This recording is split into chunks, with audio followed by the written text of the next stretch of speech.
I was 5 years old. I'd been given an electrical toy for my birthday, and I didn't like the toy. But I took the wires out of the toy, and I walked to a wall plug, and I put the wires into the wall plug and held on, burned my body. My face was burnt, my eyelashes, my eyelids, my veins were burnt, my hands were burnt, and I couldn't speak.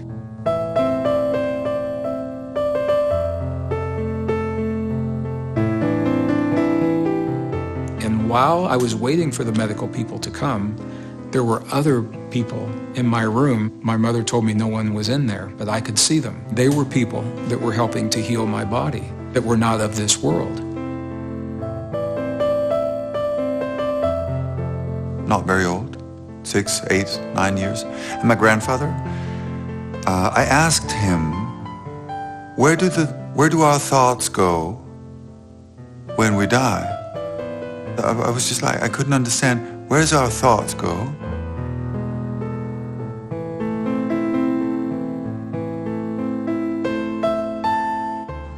I remember how he looked. I don't remember what he said, but I remember how he looked at me. I could see that. Good question.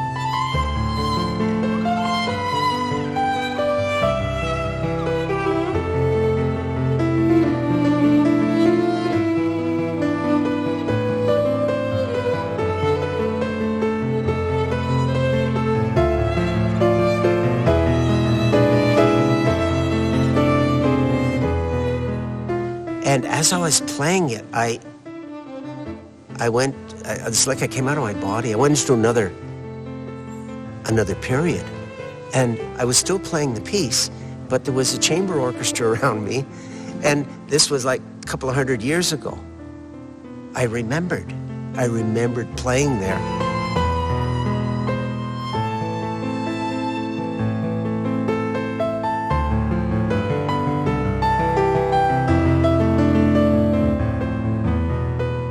Layers and layers of energy, layers and layers of reality coming into this place. I could feel my body filled with this light, and I could feel this impulse of infinite love. It was excruciatingly divine.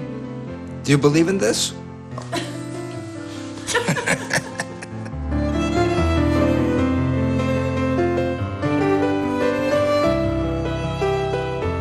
There are people who were so-called spiritual people, and they would talk these beautiful words of spirit, you know? But even as a kid, you could see that they didn't live any of the words. So I really shied away from spirit. I thought that's not true. But science.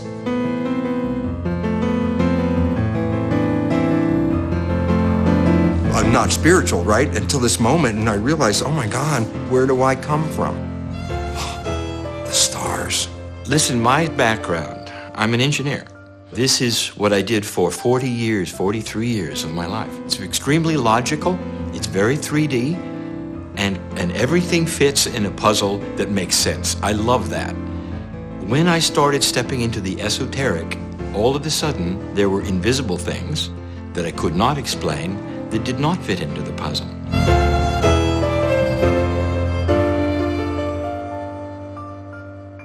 Three years apart, two men 40 years apart in age. Both of them had given the same phrase. There's a magnetic master named Cryon who wants to get a hold of you. It was on the tape. I heard it with my 3D ears. All I could do, and I did it without anybody around, was sit in a chair and say, okay, are you there? And nothing happened, except I cried.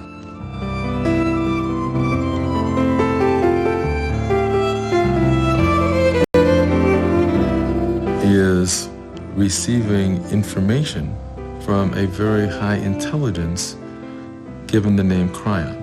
In the first books that were giving information was the way to inactivate a virus with magnetic. And what was amazing to me is that what was written in the book was describing exactly the types of experiments I was doing at USC with the AIDS virus. And that was rather mind-blowing.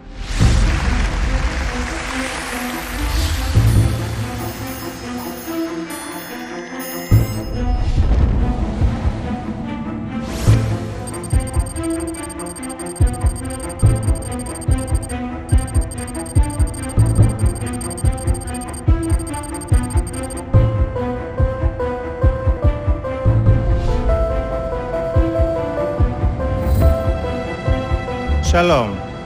We just completed an incredible 7 days tour all over Israel with an international group of over 300 people from over 35 countries. From Angola, Australia, Austria, Belgium, Brazil, Bulgaria, Canada, Chile, Colombia, Denmark, Ecuador, France, Germany, Ireland, Israel, Italy, Mexico, Netherlands, New Zealand, Nicaragua, Norway, Poland, Portugal, Russia, Singapore, Spain, Switzerland, Thailand, United Kingdom, United Arab Emirates, Uruguay, and the United States.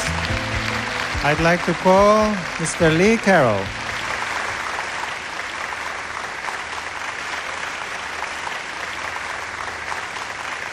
You're interviewing for the first time an esoteric channeler, which almost nobody believes is real. When I speak about Cryon says this and Cryon says that, this sounds really strange to people. So I just wanted to know. As an engineer, you have to understand there was a bridge to cross. My wife at the time, she took me to a channeler. I didn't want to go, but it was her birthday, so I went. This man sat in front of me and did basically what I do today. I laughed. I didn't believe it, but it was recorded. 3 years later, she said, there's another guy I want you to see. And I said, no. She said, look, it's only going to be 15, 20 minutes. Come on. So I went and I didn't like it. And I told her, never again. And then I got to thinking about something. And that is, I heard them both say something that was interesting. They both said the word Cryon. Greetings, dear ones. I'm Cryon of Magnetic Service.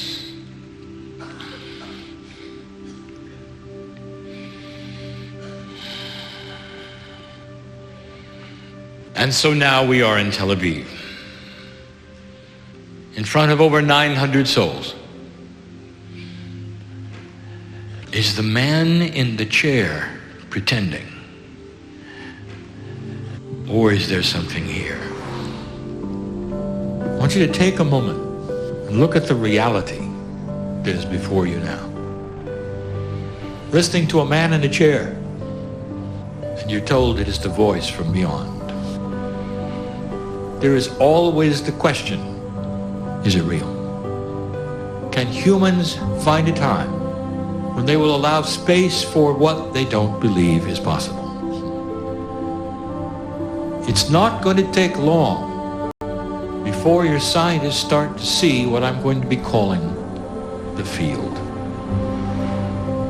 The field is a benevolent, harmonious vibration. If you harmonize with it, with your consciousness, you activate your cellular structure. Those who could totally and completely harmonize with the field can control physics.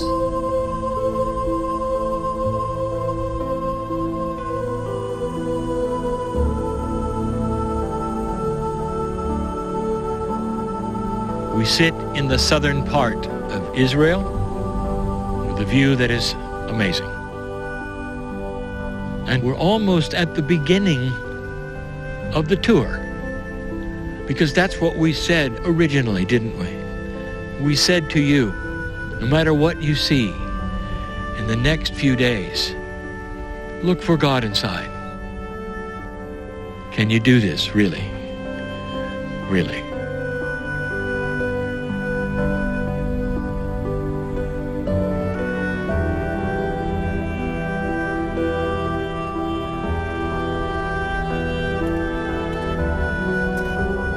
I was born a sensitive kid. I was always aware of that there was something out there. About the age of 40, I was walking on Harrow-on-the-Hill. We lived in London then.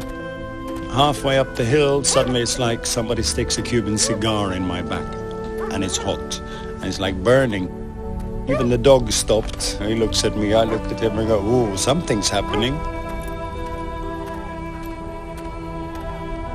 When you light gas, you have this whoosh, and it's lit, all at the same time. That's how it felt. I became, within 30 seconds, an electro-hypersensitive. I suddenly have the feeling of like moving fields around my body. So I went up, sat quietly under a tree, and I started playing with my hands, with what I could actually feel. And that was the beginning.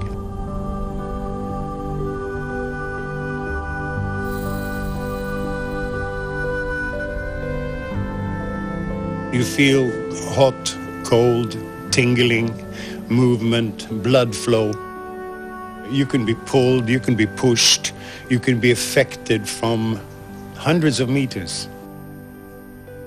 It is not connected to distance. It's the ether, the field.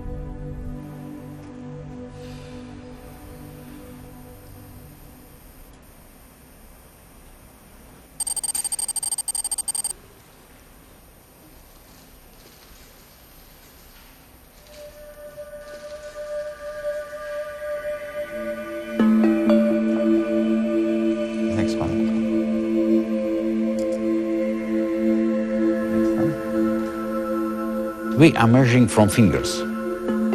We all light beings. We all emanate photons all the time. So we are emerging light coming from your fingers in electromagnetic field. I invented this instrument about 20 years ago. This system designed for doctors. They can detect very detailed analysis of human condition. My name is Konstantin Korotkov. I am scientist, professor in quantum physics, biophysics, laser physics, atmospheric physics, cosmic physics, medicine, constructing different instruments, more than 200 papers published in peer-reviewed journals, 11 books translated to many languages. So, of course, I was pure materialistic.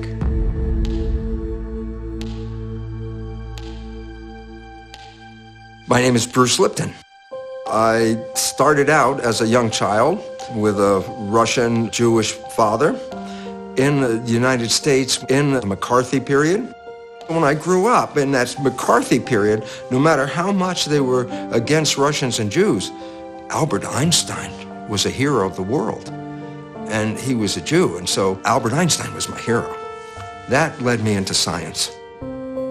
I ended up teaching in a medical school, and I was teaching the conventional science of genes control your life.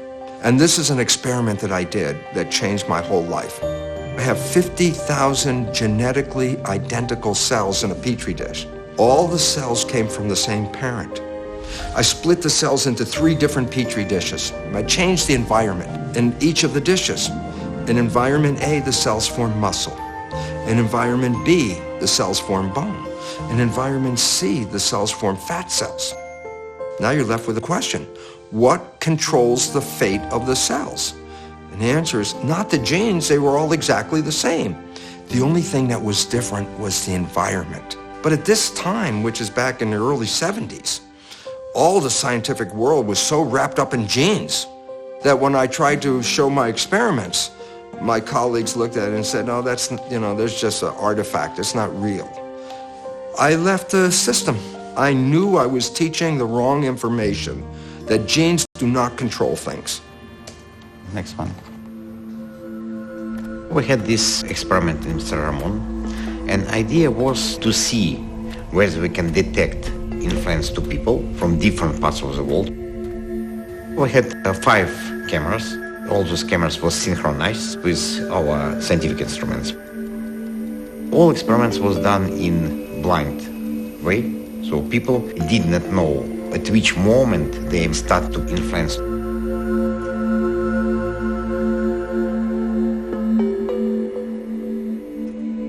There's layers around the body, and they go from 1 millimeter from the skin and out to a certain field around the body. Between the skin and the edge of that field, there's a lot other more fields.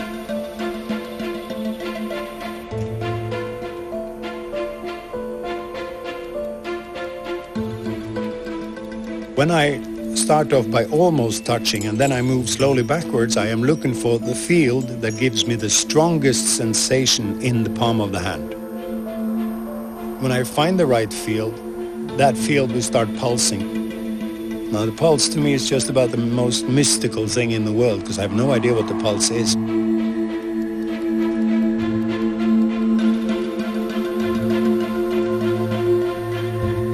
This sensitivity exists in all children up to the age of 3. And then conditioning, and I'm big, you're small. I'm smart, you're stupid. I tell you how the world is. Yeah, but no. I tell you how the world is.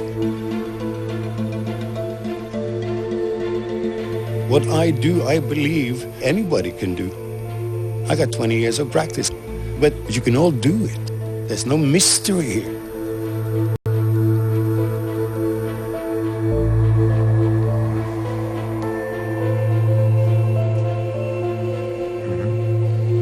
Energy increased dramatically. Different holes, they are related to different dysfunctions of the body. Before it was many holes, and after it became much more rounded. It is no doubts that it was really clear effect. My name is Trum Aronsen. I am a Moxiteca, a closed, open hand practitioner. I left the system and I started to study quantum physics. In Newtonian physics, we say everything is mechanical. And then we created the picture of an atom, like a little solar system with electrons spinning around. That's a mechanical picture created from a mechanical belief. Nobody saw the atom. That was just an idea. But around 1895, they started to say, what makes up an atom? And they started to find there's something inside the atom. Oh, there are electrons in the atom. There's a nucleus in the atom. They said, oh, smaller particles. But then, as they started to look at, so what makes up an electron?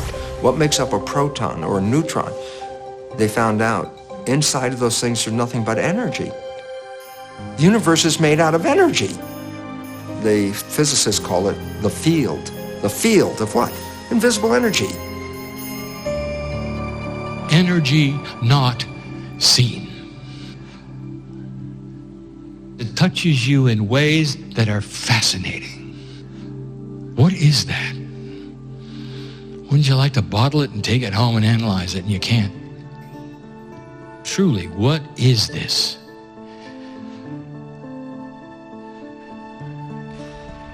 Instead of looking and saying, maybe there are missing laws of physics we don't know about. But this is the human propensity.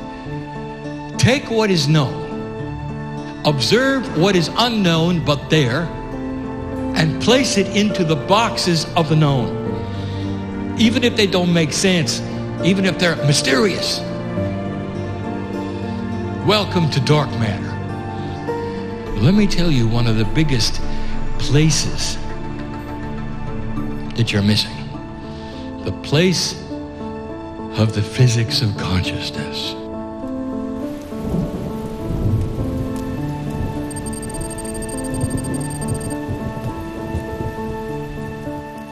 I worked in the Princeton Engineering Anomalies Research Laboratory till I retired in 2002. But in 1997, I started the Global Consciousness Project. What we have done is to create a network up to about 70 sites around the world. We have a random number generator attached to a computer which collects data continuously. A random number generator is diode and a circuit that pushes electrons through a barrier. We sample a tiny voltage and we convert that into ones and zeros. If the voltage is high, it's a 1. If the voltage is low, it's a 0. We usually gather every second 200 of those ones and zeros. So we have from many of these random number generators streams of data. We extract the data and draw a cumulative deviation graph. What's expected is for that graph to goes up a little, down a little, and does not have a trend. But when some kind of information being added because of consciousness, we'll see a trend, upward or downward, persistently. There is a correlation between the state of consciousness a person may have and the way these numbers develop. My name is Roger Nelson. I am the creator and the director of the Global Consciousness Project. He's a 5-time New York Times best-selling author, and is internationally renowned as a pioneer in bridging science, spirituality, and human potential. Ladies and gentlemen, גבירותיי ורבותיי, קבלו את גרג בריידן. Elon, my brother. Nice REG. Elon and I began putting this program together 15 years ago. It's a beautiful graph. Between 1 and 2, there's a pretty strong trend. It's strong enough that it would be significant. So you have a group who is creating a group consciousness field that's changing the behavior of this random number generator. For 300 years, science has asked the question, is there a field of energy that connects everything? Or is everything separate from everything else? That's the big question.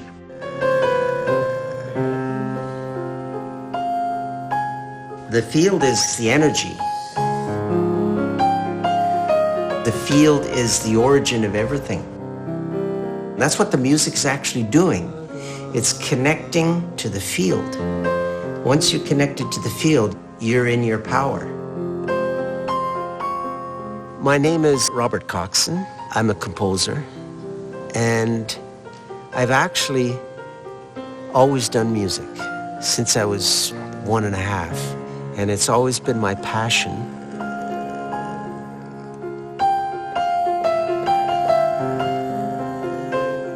I always believed that when I studied chemistry and geology and biology and physics, that what I was doing was understanding little pieces of a greater power. It's just that people didn't talk about it. So I never separated science from spirituality. I asked the question, rather than separating science from spirituality, what if we marry these two great ways of knowing? I am a very stubborn man. The stubbornness comes from years of logic. I believe what I see. I have to find out. I have to know. So I sat down in the chair. I was alone. That is why there was only one avenue that would touch me, and that's my heart. I had such emotion, feeling of benevolence and caring and love I never had. And I realized there's something there. It is real. You still question it. And so it takes a time to adjust, for it to prove itself over and over and over, for you to see, okay. Finally, I realized I would have to be on stage. That was almost death for me. The first time, it was only for 10 or 15 people. And I had to change shirts on the break. I was sweating so much. Oh, it was awful. I said, this is not for me. I don't want to do this. It's not me. What Cryan said is, use your life in Greece when you were an orator, one who spoke elegantly. I got in front of the crowds. They got bigger and bigger, and I tried. I said, okay, I'm going to pull in who I used to be, who I was relaxed with crowds and all. And you know, the more I did it, that's exactly what happened. Now I don't get nervous at all. The only thing that makes me nervous is I want to deliver the right message. Let us look at the power and the physics of consciousness. Someday, there will be inventions in physics, and when they do, you will see that consciousness is energy. Consciousness, what human beings think collectively, can be measured. Changes things, moves things. Belief moves things.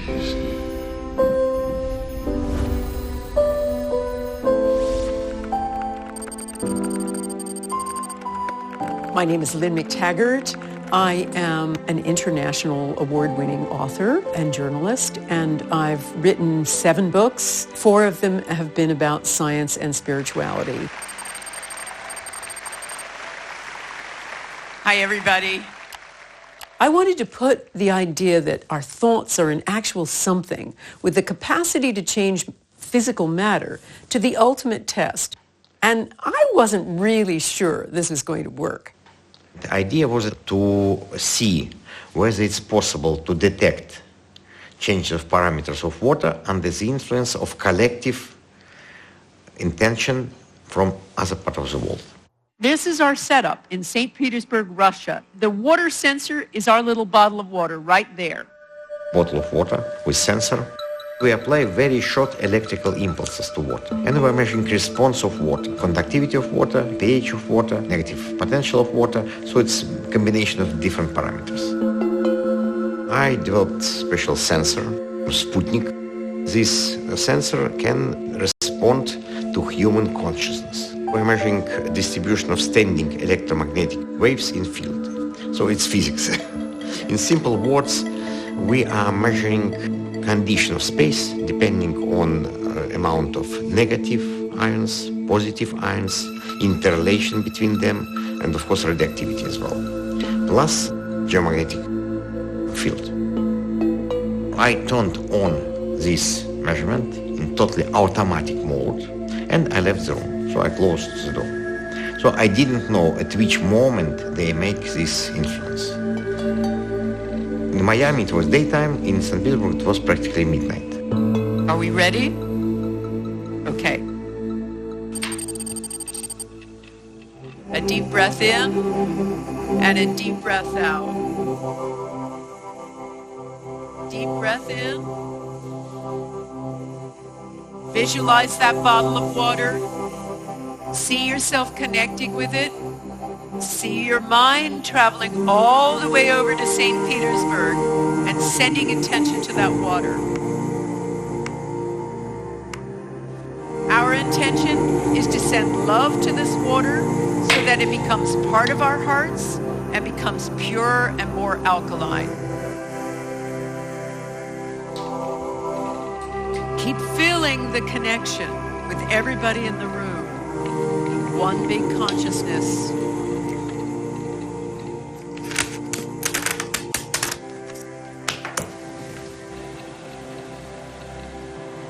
And in your own time, come on back into the room.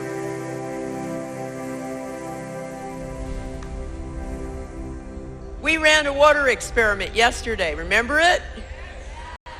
We didn't affect pH. We didn't change the light emissions, but we had an extraordinary effect on the environment around that water. Every bar, it is 10-minute measurement.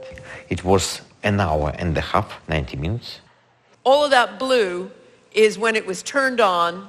All of the green is when I started talking. The red is that little 10-minute window of you doing your intention. Signal had some variations, and then signal tremendously dropped down.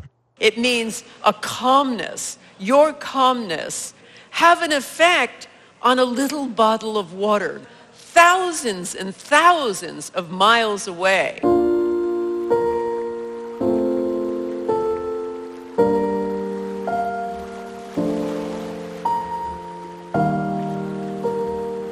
This threshold opens a door in what you have called the field, where there is no time, there is no space, there's not a place, it just is. Some say the field is the other side of the veil. Some say the field is a magic place where your soul can go and relax for a little while before it comes back.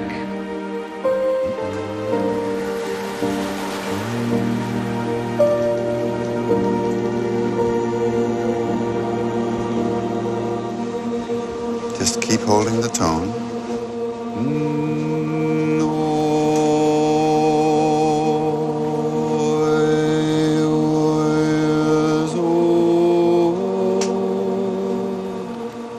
We are floating in the Sea of Galilee. When you float, you are not connected to the land. None of you right now are grounded. So we're going to talk now about the soul.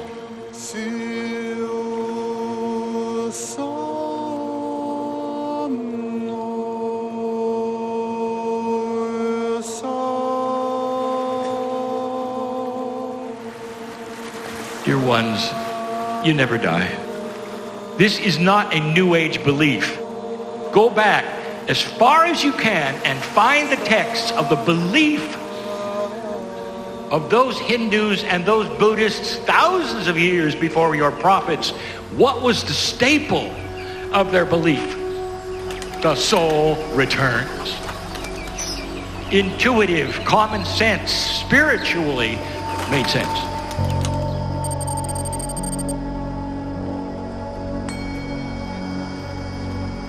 Me and my twin brother, Hemant Kumar Bhaduri, he is an astrologer and also practice the purest form of the Tantra. We live in Varanasi. This city is very ancient and a center for knowledge.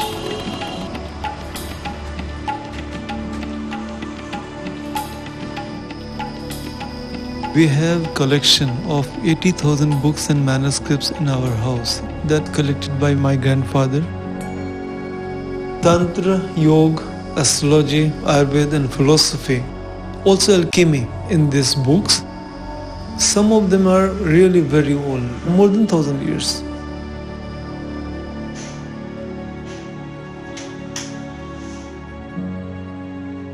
Government of India is helping us. They scanning. Till now, they calculate 7,732 manuscripts.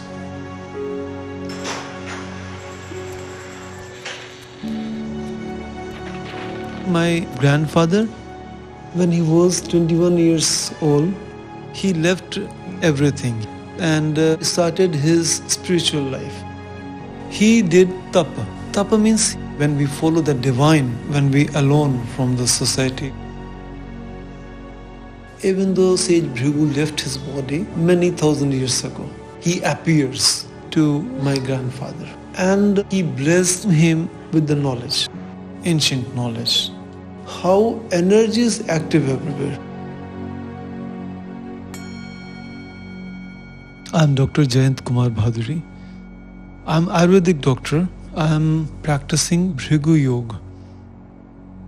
This knowledge I got through my father and he got this through his father, Shri Sudhir Ranjan Bhaduri Mahashay.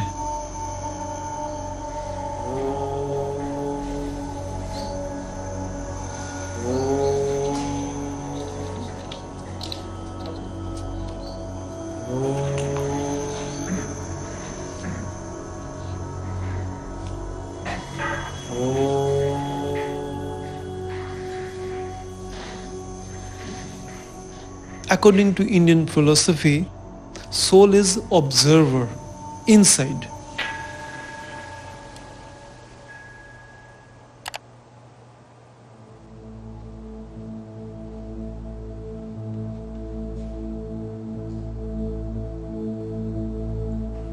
התבקשתי לשבת בשקט במשך כשעה. ידעתי שמתישהו דוקטור בהדורי שולח לי אנרגיה מהודו. אבל לא ידעתי מתי זה מתחיל, מתי זה נגמר, ואם זה בכלל שודר. לא היה לי מושג. This universe is a part of infinite. So there are many energy channels in this infinite. I use them to transfer this energy from me to Ayala.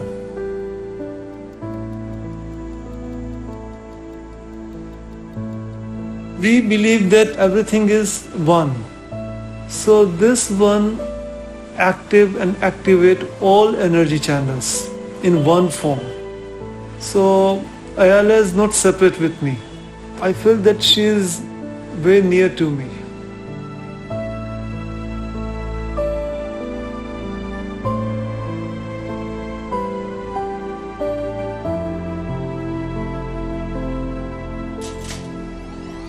I was a very strict physicist, but I was interested to study what is going on after death. So I organized a big research, had a team of doctors, medical professionals. We've been studying people immediately after death, been measuring dead bodies and their progress of their energy. Once I have a call from one guy who told me, Konstantin, something very strange happening. Can you come? It was in a hospital where we kept this body. I entered and I really feel that someone is looking to me. I feel it. I was able even to detect where this spirit is settled. When we have this Sputnik in the room, we expect to have all parameters stable. If there are no moon eclipse, sun eclipse, or no equipment running around. When we see some peaks on this signal, then it means that it was something influencing this particular room. It was very clear proof for me that all these metaphysical ideas, it's not just imagination, it is a representation of very deep wisdom, very deep knowledge about another side of life. פתאום הרגשתי צורך לפתוח את העיניים, והרגשתי ערנית.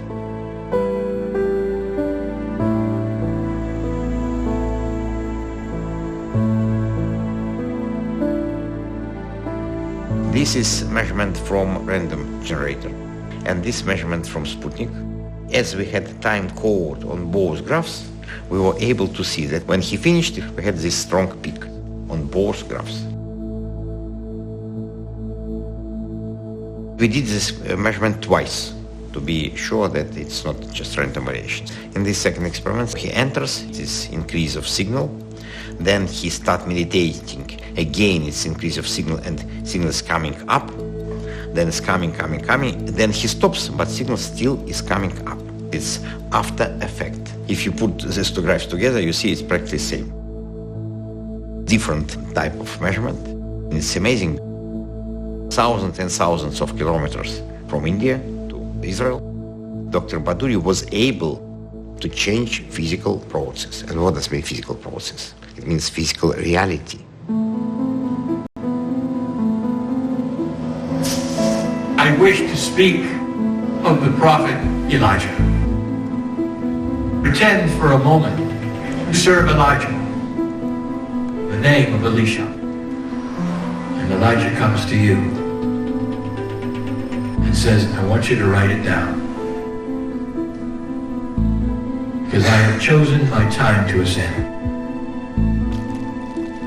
The transformation began. A light as bright as the sun. It was almost too bright to see, to look at. Elisha was touched. He almost couldn't write, couldn't speak, because he felt that light. He knew that light. He was seeing something. He was seeing the soul, Elijah. As Elijah began to raise in this vehicle and ride within it, Elisha continued to watch. And then Elijah was gone. He wrote it as best he could. And you can find it today in the old scriptures. First human who got to see the higher self. That's what the higher self looks like. If you could see what's in you, the eyes that Elisha had, you would see the same light. All over the world, they know that word. To ride in the beautiful chariot, almost like you're going home.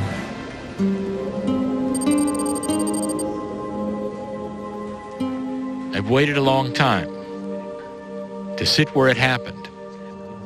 Same dirt, same place.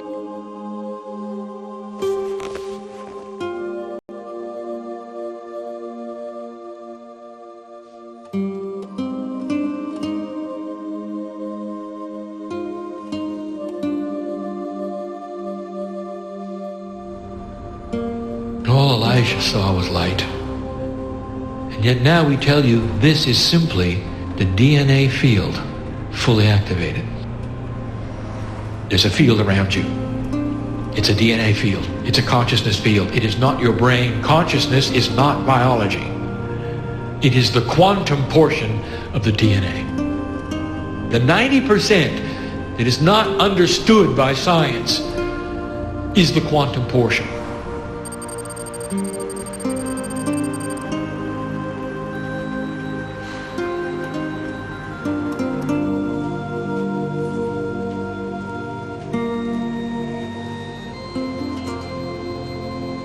Science very often, unfortunately, goes through dogmas.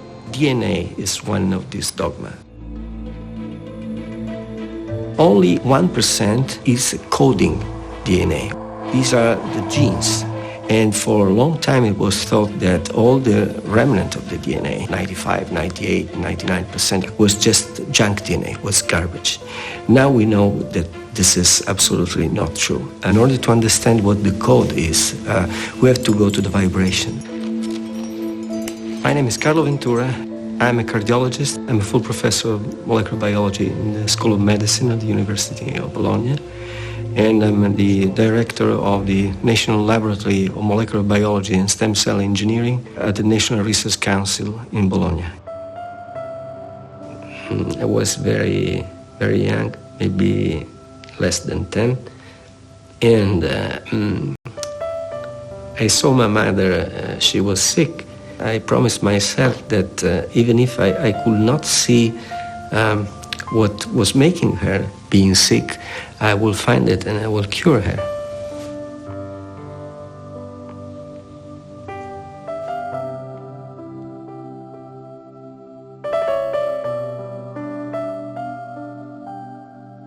Then I decided to become a doctor. Since I was a kid, I was fascinated by playing with the invisible. Playing with the invisible means playing with information, playing with energies, playing with forces. These forces, they have intelligence. Isaac Newton didn't put God or invisible forces or spirit. He just measured physical things. So the body, being a part of a mechanical universe, is a machine. So how do you understand how the machine works? Take it apart, study the pieces. So they were taking apart the body. They found there were cells. And then they took the cells apart and they found that cells are made out of protein. And the question is, who makes proteins? It was in 1944 that the first study revealed that if you took DNA from one species and put it into a bacterial culture of a different species, the bacterial culture would start to resemble the bacteria where the DNA came from. So then they said, well, the DNA makes the protein. The next question is, who makes the DNA? Well, this is where science got screwed up. DNA is a double helix. In an experiment, they separated the double helix, so I have two single helices. And they put those into a solution of building blocks. And they pulled it out, and it was a double helix again. The answer is clear. DNA makes itself, and DNA makes the proteins. The end of the search. Once they found the DNA was important, they threw away the protein. Well, they threw out the control. The control was in the protein. And proteins respond to environmental signals. Inside this the dark area, which is the nucleus, you have 2 meters of DNA. Each folding, each loop of the DNA, it has a vibrational code, it has an electromagnetic emission. It's like flying, it's continuously vibrating. Nothing is stable. Our genes working as a symphony, and that's the symphony of life.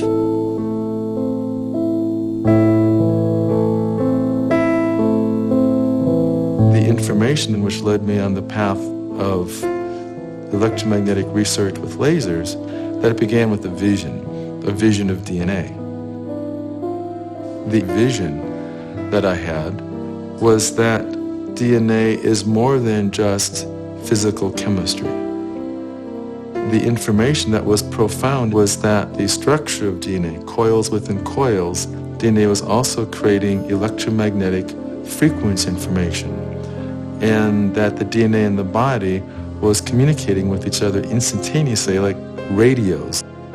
The critical information was that by sending electromagnetic frequency information, we could literally vibrate DNA, instruct DNA, give it the information either for sick cells to become healthy or old cells to become young. You have hundreds of thousands of molecules. They can exchange vibrations across these cables, all over around the field. It's one field. This is chemistry, but it's a kind of dancing chemistry, and you can talk to this chemistry with physics.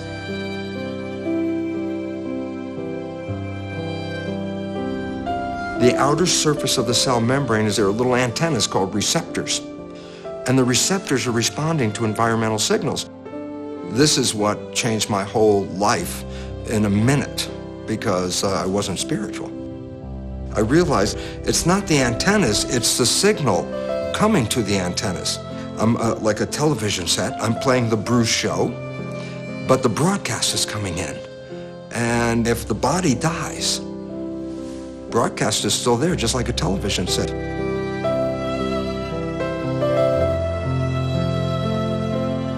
I'm Dr. Tadovakaitis. I am a medical doctor. My highest level training was as a specialist in pulmonary and intensive care medicine. And with that background, I began to study laser biophysics and the ways that lasers interact with biology. In 2010, when I produced the DNA book, we still thought that 90% of DNA was not functional. They called it junk DNA. It was only in 2012, I think, that they discovered what it did. And it does what Cryon said it did in Cryon Book 10.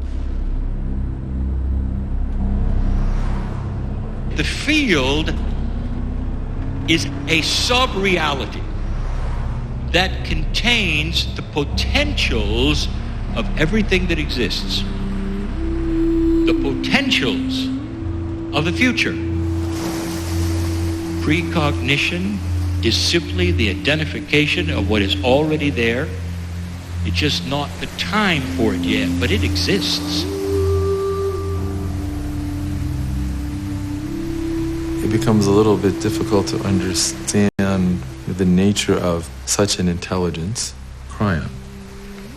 But the information provided is particularly scientific. And I've been with Lee all over the world. I've seen this phenomenon time and time again. It is our ability to tune our hearts and minds into an energetic field in a way that allows information to be conveyed from one realm to the next. You can pull that information from the field. Intuition means you've tapped into the knowledge that has been stored in that field. The really good pieces, I don't feel that I'm writing them. And if I look at my CDs, and the most magical pieces on there, I have a very hard time saying, I, Robert Coxon, wrote that. It's coming through. I don't know where my hands are going to go, but they go to the right place if I let them.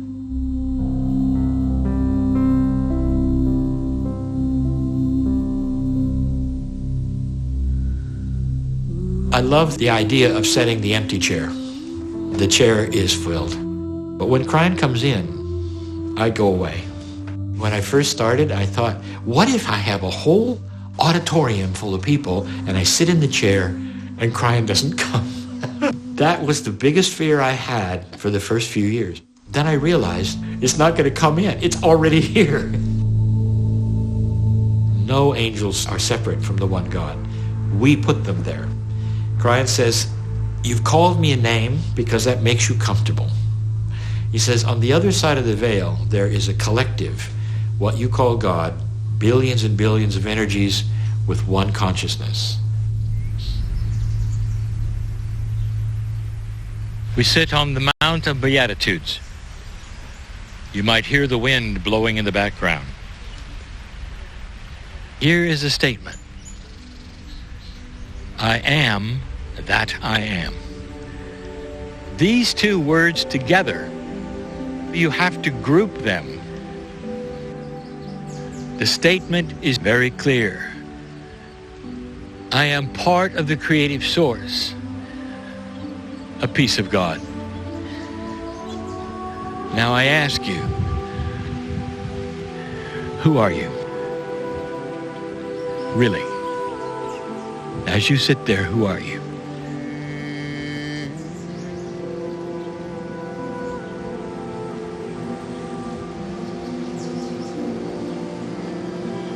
My name is Peggy Phoenix Dubrow, and you're asking me, who am I?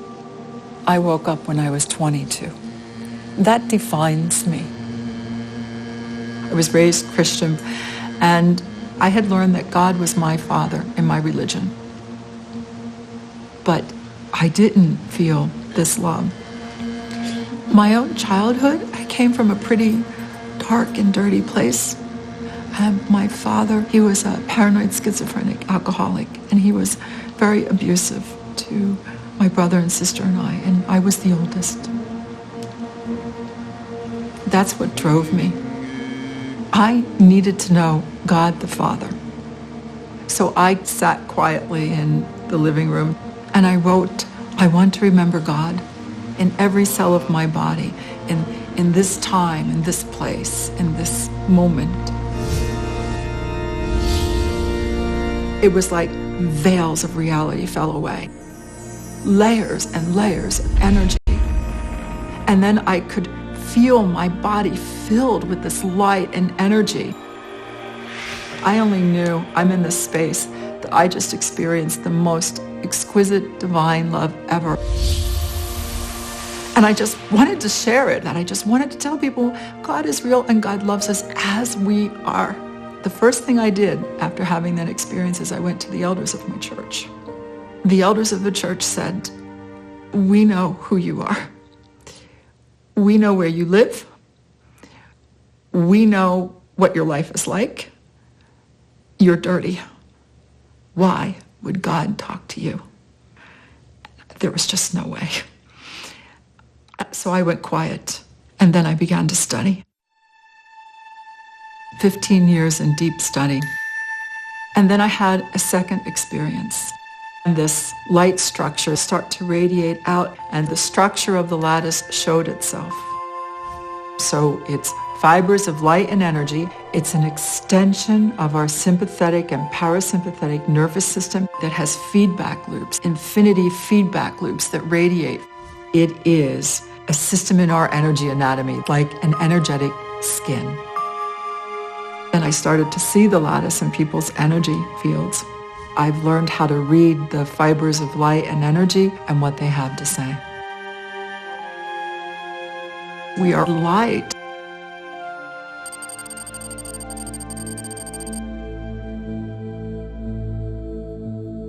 We have a symbol we use. You make the symbol, the person doesn't know. It's like an antenna just telling the universe, beep, beep, beep, beep, beep. It dials up a resonance within you and within the person you're working with. It's a vibrational frequency that Divine Matrix understands.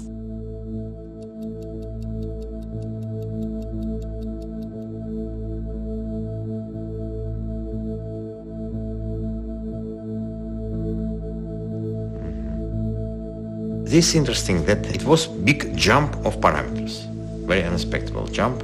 But as we had time code on the cameras, it was found that at this particular moment, this lady Tamar, she put her hand to her heart. And if we look to her parameters, then we see level of energy increased tremendously. Maybe she felt something. That's why she put her hand to her heart. Distance does not matter. I'm not a scientist. I don't understand all this. I know that principles of it make me feel good. There's a scientific study by a man called Cleve Baxter. He took cells from a human, put them in a petri dish, and moved them 40 miles away. They began to show powerful images to the person that had donated the cells. Graphic images of war, destruction, comedy, humor, sexual images, anything to elicit a genuine emotional response. The instant that the person had the emotion, his cells acted as if they were still in his body having the same emotion. The cells 40 miles away show the electrical activity of that response. What's the point? This person's cells are connected to this person, but they're 40 miles away. How did the information reach, or did it? And the answer is, it didn't have to travel. The field is holographic. And what that means is what happens in one part of the field influences other parts of the field in the same instant. And this is deeply, deeply profound. Our thoughts are not contained in our head. Our thoughts are broadcast to the field. If I put wires on your head, that's called EEG, electroencephalograph, I can read your brain. But there's a new technology called magnetoencephalograph. The probe doesn't touch the head. The probe is out here. I'm reading your brain activity from out here. Point? Your brain activity is being broadcast. What is a thought? Thought is a frequency. A thought emits a vibration. From the most primitive organism all the way up to humans, all of us communicate by vibration. How does an amoeba know to go to the right place and not go to the wrong place? Vibes. For every light frequency, there's a corresponding sound frequency. For every sound frequency, there's a corresponding light frequency. Every atom has its own vibrational frequency. We are a field of vibration. We are also photons. It is light. Thought is a particle of light. We can measure it. There was an experiment conducted by a physicist named Bell. You have a photon that splits to two, and they're so far apart that a signal cannot go from one to the other without going faster than light. So the question was, if they could communicate instantly, that would mean that communication faster than the speed of light is possible if there is entanglement of the waveform. And when the experiment was done, what they discovered very interestingly was that the particles can communicate faster than light. Much as photons communicating, you can view consciousness as also having wave characteristics, which means in consciousness, we can communicate and perceive anywhere throughout the entire universe. So if thought can be measured as a wave function, as a particle of light, what does light travel? 7 times around the planet in 1 second. So can a thought travel like that?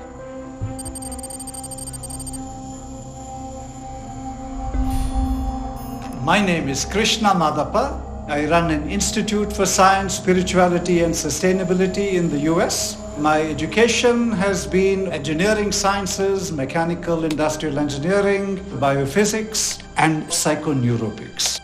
That has led me to deeper understanding into the sciences of light.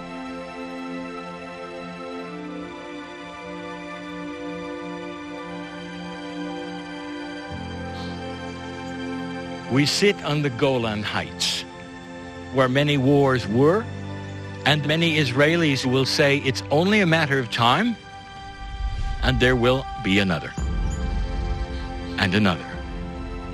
Generation after generation after generation. Things haven't changed. If you have a sightless person in front of you, and they've been sightless since birth, sit with them a moment. Explain the spectrum of color. They don't know what they don't know. I say to Israel, you don't know what you don't know. Color is coming.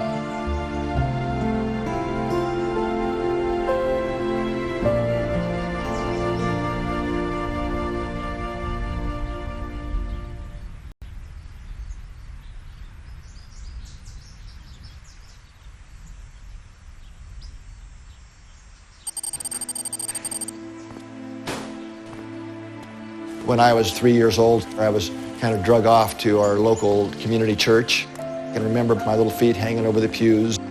The minister was up there with a sermon talking about a vengeful God. I was looking around at the big people all standing up and doing their things. I had this deep insight at that moment. Wait a minute, you can't be believing this. This was utter nonsense. I grew up in a small farming community, and my grandfather was the mechanic for the community. He fixed all the tractors and cars, and I would spend a lot of time hanging out with him. So I developed very early on a natural curiosity for how things work.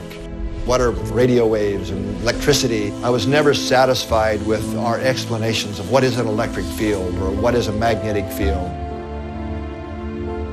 as I then went to college and became an electrical engineer and worked for Motorola, fixing high-level communication systems. That really didn't feel like it was my path. Something was just missing. Another sports car in the driveway wasn't going to do it. There was still that deeper hole, something that I was really here to help humanity.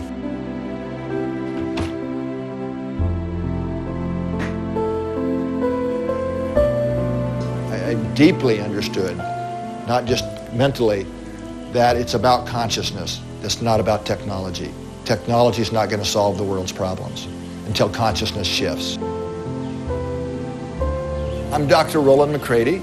I am Director of Research at the HeartMath Institute. We sent a number of these devices to Israel. A number of people wore them at the same time, so we could see how their nervous system responded to these different activities, whether it was meditating, singing, being in parts of channeling sessions, and so on.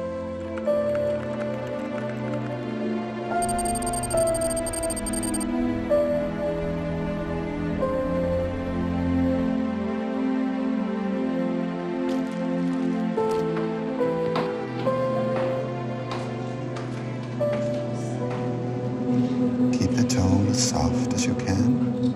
You just keep the tone going and listen to the others as if we were one voice, as if we were all one voice.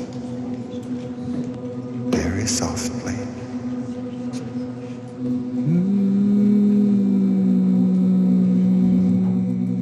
If we look at this graph here, we see that during a meditation, the 4 people here that were being monitored at the same time, there's a lot of differences during the meditation, but really interestingly, after that, when some singing was going on, we see a very clear change in the patterns of 3 of the 4 people. Very nice period of coherence occurred. Coherence has a very unique pattern. It's a very distinct, different pattern than the rest of the rhythms. We know from many, many studies over many years, close to 400 independent studies now have shown that it's a very beneficial state. Blood pressure is reduced. Hormonal balance shifts to more positive ratios. Keep that tone. It's really when we have heartfelt emotions of connection with others, love, care, compassion, these positive regenerating feelings take us naturally into this very optimal state that we call coherence. I can share who I really am through music, my voice. Just be able to close my eyes and go in that space. For me, it's more like it happens now, right now.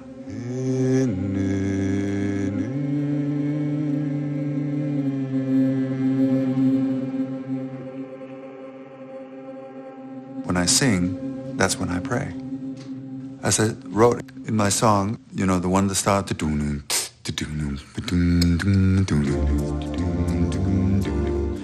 Something's going on that I can't explain. No matter how much I use my brain. My name is Anders Holte. I'm from Denmark. My education was as a classical singer and conductor. My work changed completely direction. 1991, I had a professor. She devoted her life to voice work with people. One evening, just all of a sudden gave me a book. It was a book like so many books that talks about the possibility that there is a greater universe, a greater existence happening beyond just this 3D world. And I was reading this and I was crying and crying and crying and crying because it touched a point in me as if someone had recognized me. Oh, there is this option. I can feel this again. Oh yeah. And when I was singing, I began to realize much more clearly what is going on when I do that. I had always loved it, but the consciousness was the difference. 'Cause when I sing, that's when I pray.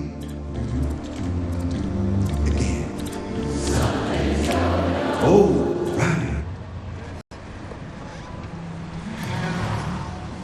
All right. Is this beautiful? This is John. Where are you? Good question. We're in the field. This is John. We found our scientist. How cool is that? So I think we can...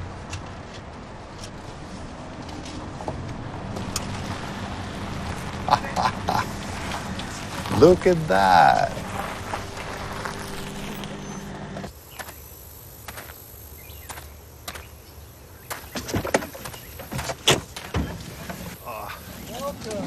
Oh, thank you.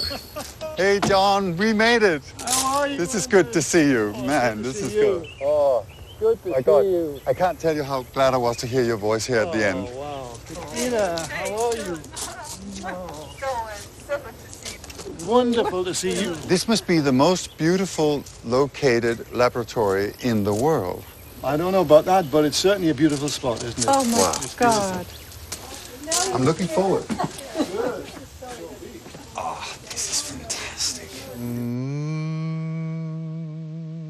It all started back at the Great Pyramid in 1997. 3 weeks before I was due to go out to Egypt, I severely injured my lower back. I thought I would have to cancel the whole mission, but somehow I managed to get into the pyramid. Other people carried the equipment.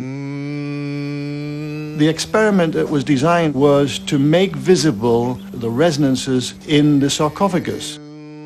I set up the experiment. Then I stretched PVC membrane across the open top of the sarcophagus.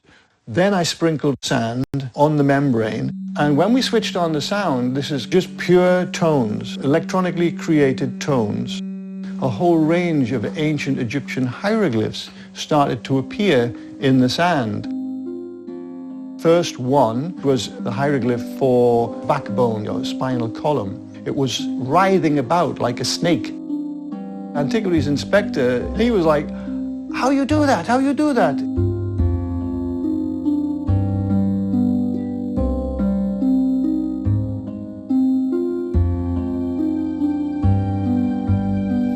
We saw lots and lots of different hieroglyphs coming out on this membrane. But what was so extraordinary was within 20 minutes of making sound, all the pain in my back left me and I never did come back. It's an extraordinary moment in my life that changed my life forever. My name is John Stuart Reid, and I'm an acoustic physics researcher.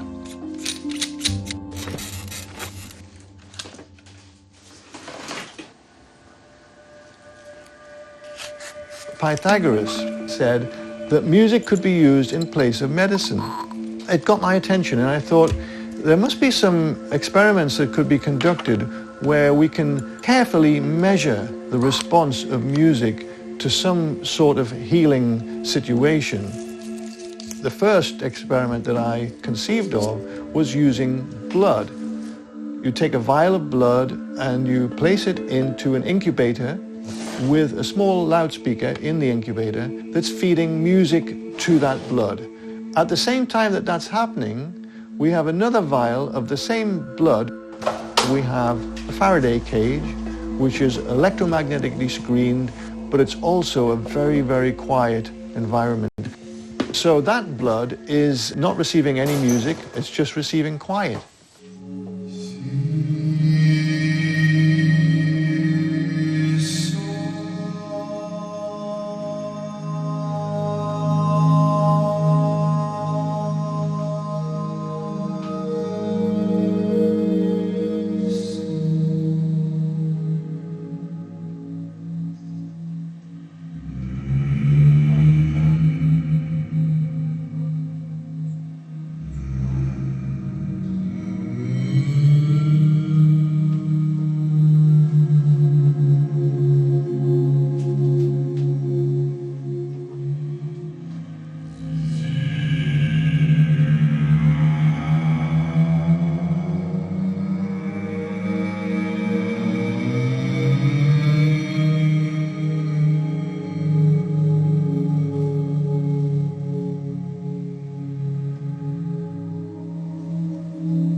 We go through a protocol that first dilutes the blood by a certain ratio with a buffer solution, and then we extract a small amount of that mixed blood.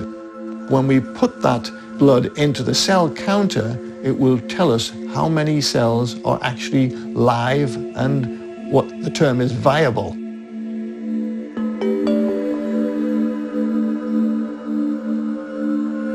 The cells in the Faraday cage have not fared very well at all.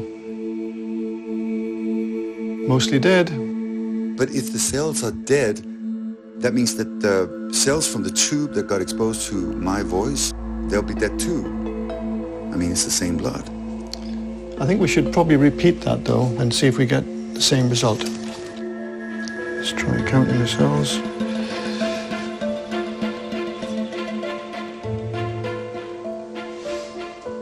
Still the same with that sample.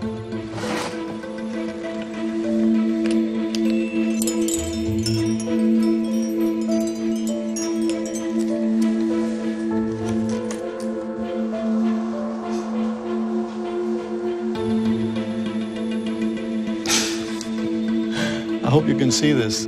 Dilute the sample. More cells alive than the cell counter can count. That's a huge difference between the music and the quiet. Is that true? Well, look. But this is amazing. So I think we should repeat and see if we get the same result.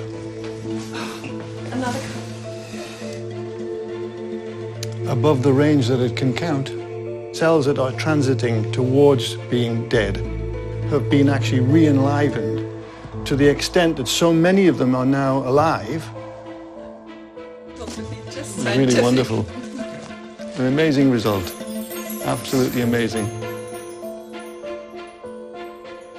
When we have a heartbeat, it creates a pressure wave, and that allows the hemoglobin molecules take in some oxygen from the blood. The low frequencies from Anders' voice are creating the similar sort of pressure waves that allows the blood to uptake the oxygen. People say, okay, Bruce, you're studying cells in a plastic petri dish. What does that have to do with me? It doesn't make a difference to the cell if it's in a plastic dish or a skin dish. It still responds to environmental signals.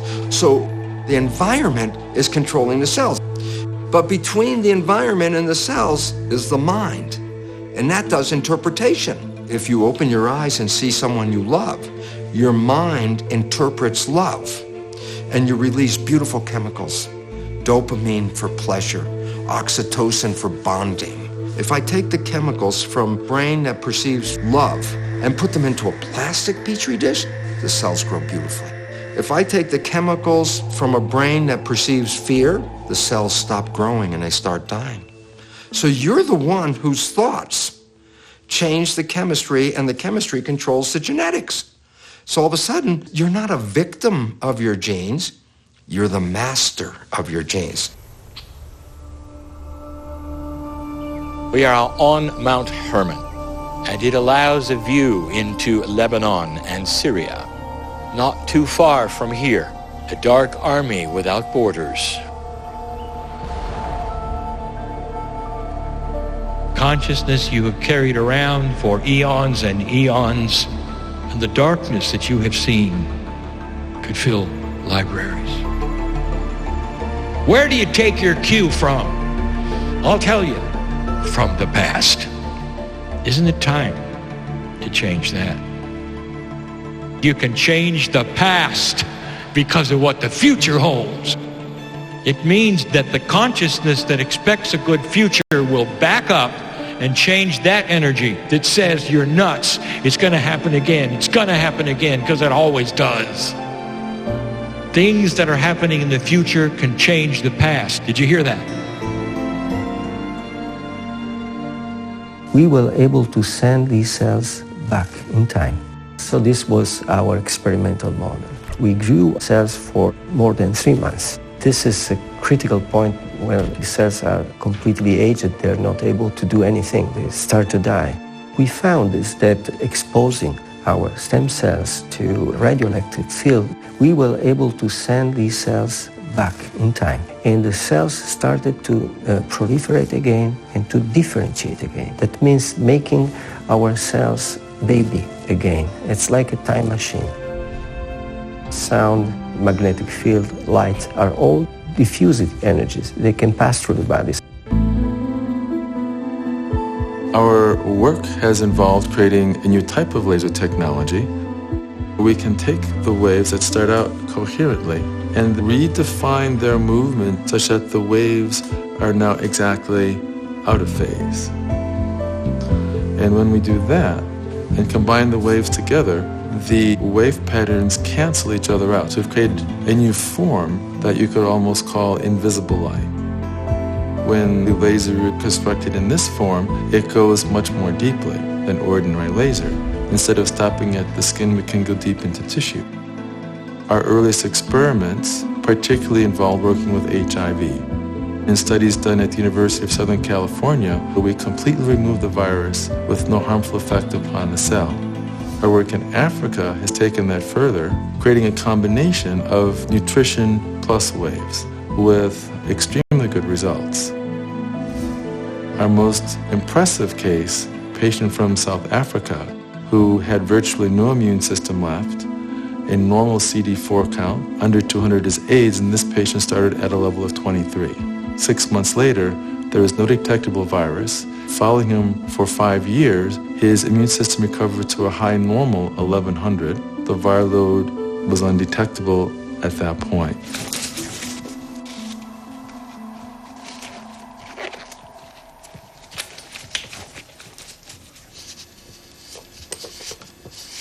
Seeing the hieroglyphs, that really inspired me. I wanted to develop an instrument that would make sound visible.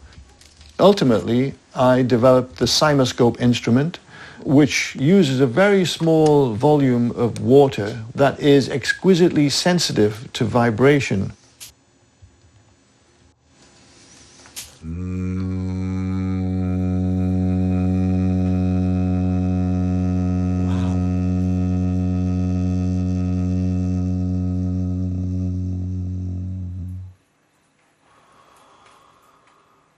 When any beautiful sound enters into the water, what I see every day is a beautiful image. Beauty begets beauty. We are 90% water. Think about the membranes around every cell in our bodies receiving a beautiful pattern, a harmonious pattern. Those cells are all going to be beautifully massaged and feeling, wow, we're being supported here. And there's a very clear change when you compare a healthy cell sound with a cancer cell sound, which produces ugly pattern. So it's a whole new science. Yes, it is.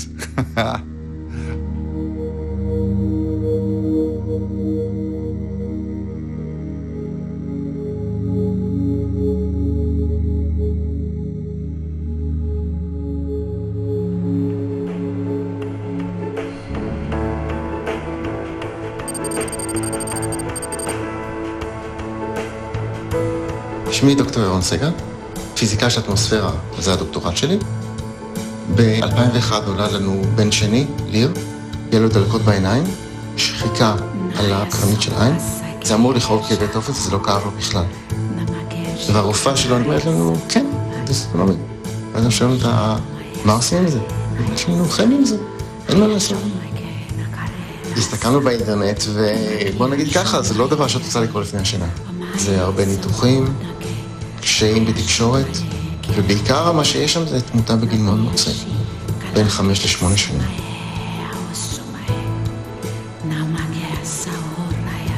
אנחנו קוראים לו שודו, בתור כינוי.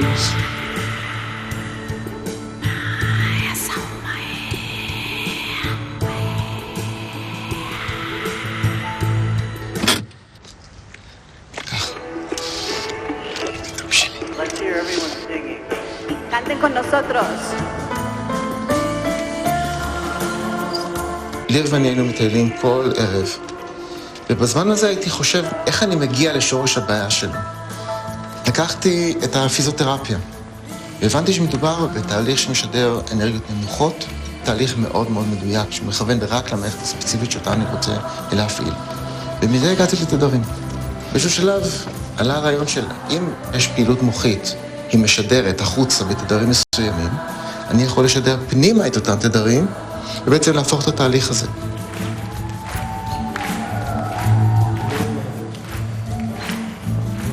אז אם מערכת מסוימת משדרת בתדר מסוים, אם אני אשדר לה את התדר הזה, היא תחשוב שהיא עבדה, ואז היא תעשה את כל הפעולות שהיא עושה באופן טבעי, על מנת לשקם את עצמה, לחדש את עצמה.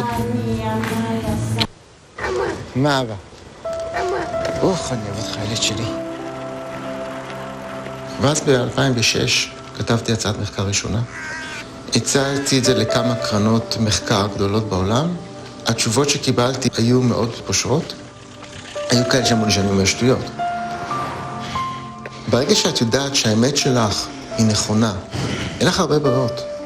את חייבת לנסות את זה כדי להגיד לעצמך ביום שעושה חשבון נפש, לא ויתרת לי, זה יעבוד כי אני יודע שזה יעבוד. ואז ב-2010 עושים ניסוי ראשון ורואים משהו. זה לא מופרע כמו שזה נראה. אלה חולדות שעברו פגיעת גב, עצם זה ששידרנו לה מערכת, שדה מגנטי. אחרי חודש אנחנו רואים שיש איזשהו חיבור מחדש של החלק הפגוע לחלק הבריא, ואחרי חודשיים זה חיווט מחדש של חוט השדרה. החולדה הזאת חזרה ללכת. השדה ששידרנו להם עזר להם לתהליך השיקום שלהם. היה לנו שני מטופלים, אחד מהם קיבל טיפול ואחד מהם הסכים לא לקבל טיפול. הבחור הזה לא קיבל טיפול שלנו, לכן בעצם רואים שהסיבים מתחת לאזור הפגיעה כמעט ונעלמו אחרי 4 חודשים.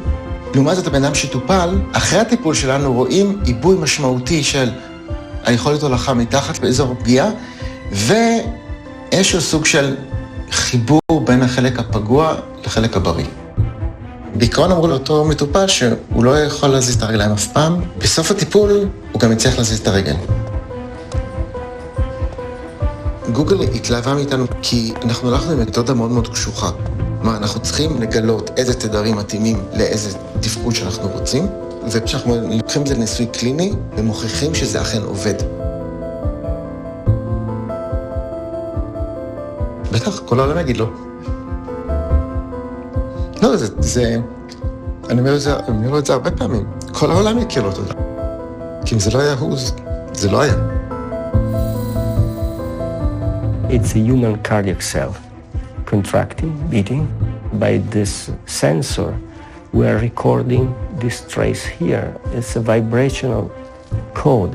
We can listen to the sound produced by this vibration.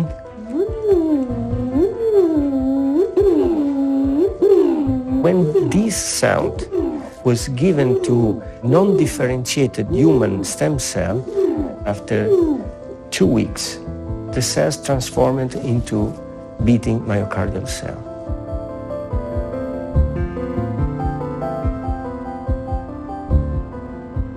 These are cardiac myocytes derived from human stem cells. They became exactly like the cells from which we recorded the sound.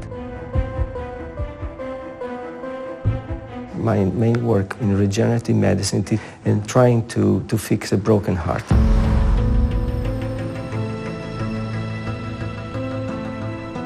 You see, the field is all around you. Field wants harmony. And what that truly means is that unbalance in your chemistry will result from unbalance in your personality. You've heard everything that I have had to say about the beauty of compassion and what compassionate action means, and you listen and you listen. There are those who said, well, I'd like to harmonize, but I've had a whole life of a habit. This is just the way I work. So right behind your forehead is a lump of brain called prefrontal cortex. This is the conscious mind.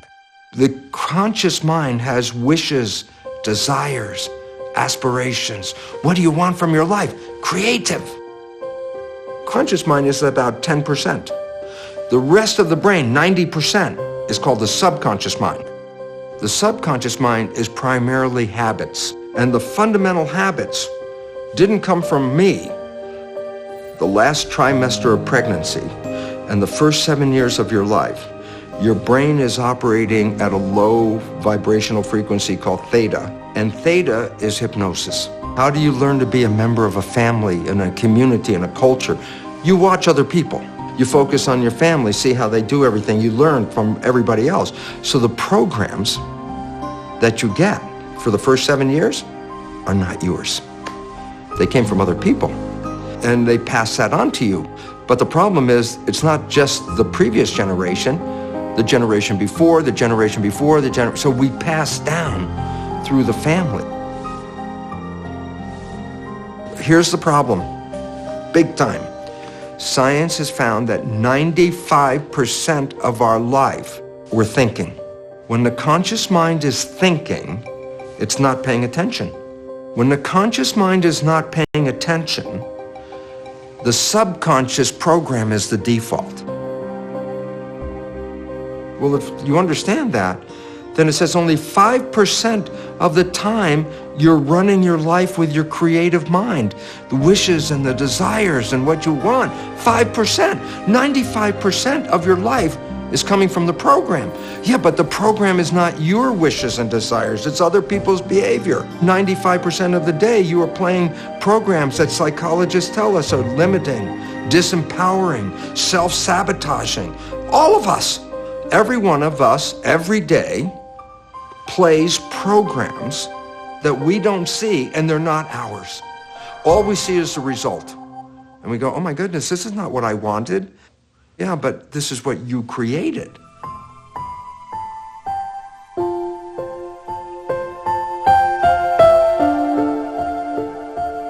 This is something that changed my life. I was playing in a hotel and playing all that dance music, the things that everyone plays. I was really depressed. Where am I going to go from here, playing another hotel? How can I help people? I came home and I hugged the big maple tree in our front yard. And I asked that tree, how come you are so powerful? You're so tall, majestic, and beautiful. And this wasn't a thought. I heard this in my ears. The tree says to me, because I never doubted that I was a tree, never doubt that you're the master. Yeah. You know, I didn't wake up the next morning and suddenly I was this great composer, and I was, I had to work on myself because I still had to get rid of the baggage. And it's taken many years.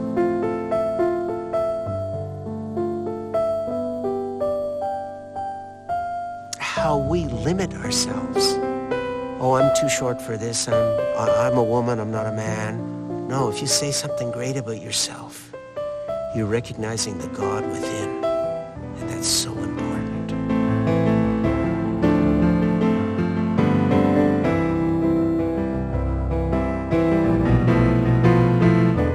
I was married very early. I was too young. It didn't work out. I was there 10 years. And at one point, it's like, out. And it was so painful to get out that every day when I would shave, I would go, I'll never get married again. I'll never get married again. So 17 years. Then I ended up meeting my partner, Margaret. Every time we'd go on a date, I would say, if you're looking for a relationship, it's not me. But if we have a good time today, then we'll probably go out tomorrow. At some point, we both started living day by day. We're living in the honeymoon. Life is beautiful. Everything is great. Heaven on earth. And I'm thinking about going to do my job. She comes up and asks me a simple, loving question. And I turn around and go, blah, blah, blah. And she looks at me and goes, who are you? I didn't see what I did. It was automatic. Oh, yeah, I was doing my father. Oh, no, I was doing my mother. Oh, no, I could see it. Both of us, knowing about the subconscious, not getting into arguments about it, we both started to understand we could change these behaviors. I've been living with Margaret in a honeymoon state for 18 years. Not just that my relationship is beautiful, my life has become beautiful.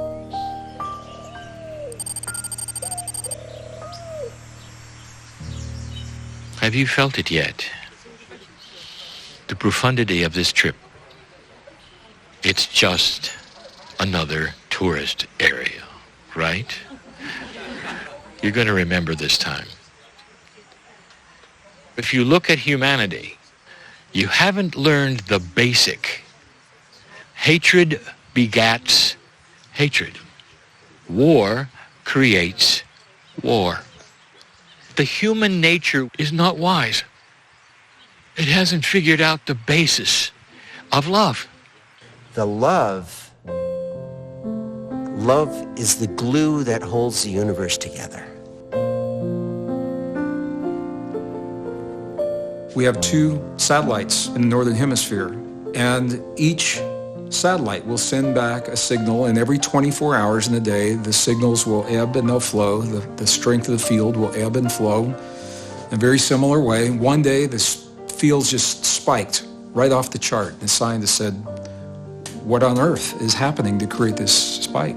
It was precisely the field spiked at 9 a.m., 15 minutes after the first plane hit the first tower of the World Trade Center, September 11th, 2001, many people of the earth found that we were more of a family. They held one another, they cried together, they loved one another, at least for a few days.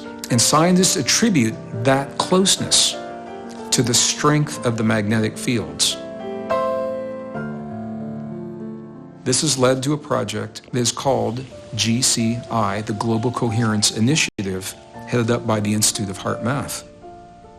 There are a series of Earth-based probes that are feeding the data of the magnetic field of the Earth. You know, there's a saying, the still small voice of the heart. In reality, the voice of the heart is not so still and so small. It's just that the noise of the mind is so loud. The magnetic field produced by the heart is about 100 times stronger than the magnetic field produced by the brain. We can measure the heart's field about a meter, about 3 feet from the body. You can measure a brain wave about an inch away. The heart, through our nervous system, sends far more neural information up to the brain than the brain sends to the heart. And these signals that the heart sends to the brain have profound influences on brain function. They go to every major center in the brain. I'm going to share with you techniques that I've learned from the monks and the nuns and the shamans and the mystics that I've worked with, in addition to heart math research. Okay, so now I'm inviting you to close your eyes. I invite you to allow your awareness to move from your mind into your heart. Touch your heart center gently. Slow your breathing, a little bit slower than usual. 5 seconds on the inhale, 5 seconds on the release.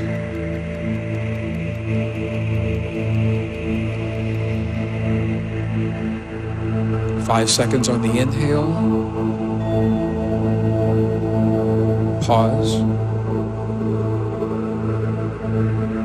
5 seconds release. You're creating a very, very sacred space in your body. It's the connection between your heart and your brain. When we can create coherence between the heart and the brain, we create signal that can be measured electrically, 0.10 hertz. It's a very low frequency. When we get coherent, physiologically, lots of things we can measure how the heart and brain are becoming more synchronized, but we're also accessing intuition. When we are in optimum coherence, we are connected to the magnetic field of the earth. So we don't necessarily have to go to quantum effects and all of this. We all live within a magnetic field here on Earth. Our heart's magnetic fields are coupled to the Earth's magnetic field, and it's the big carrier wave. We're doing some innovative experiments to ask that question and prove it. So one of the first studies in California, Some of the volunteers were in the southern part of the state, some in central, some in north, and they were going about their normal lives for 30 days. What we found is this group of people's heart rhythms was synchronized, a slow wave synchronization. How can this be? The only thing that could explain it was if they were synchronizing to a signal that they were all exposed to. And that turned out to be the resonant frequencies in the Earth's magnetic field. The next question was this happening globally? So we had groups of 20 people in 5 countries: California, Saudi Arabia, Lithuania, New Zealand, and in the UK. We had all the groups around the world do the meditation together at the same time. 15 minutes, the group globally became more synchronized in their local groups to each other, but they also became more synchronized to the Earth's magnetic field in a significant way. In fact, the data has even surprised us that we are far more interconnected and synchronized with the Earth's magnetic fields than we ever would have predicted.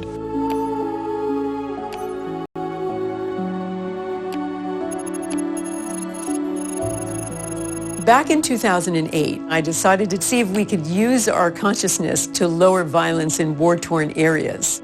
So we decided to send intention over 8 days to Sri Lanka, which at the time was going through a 25-year war.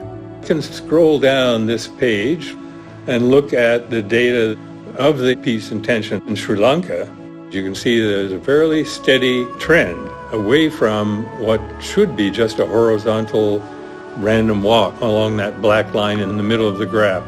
What is the significance of it being sort of under the line? Does that mean anything? We've seen that numerous times. In fact, it's now become a kind of prediction that we make for great mass gatherings of people. The really weird thing about this is that people aren't gathered.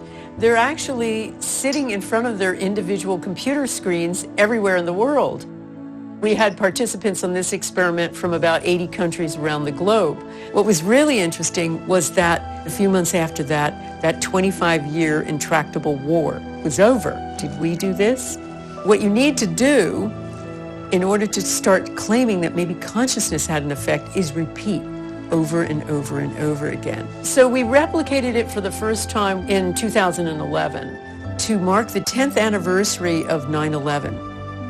We'd send intention to lower violence in 2 southern provinces in Afghanistan. What did you find? We found the same, Lynn.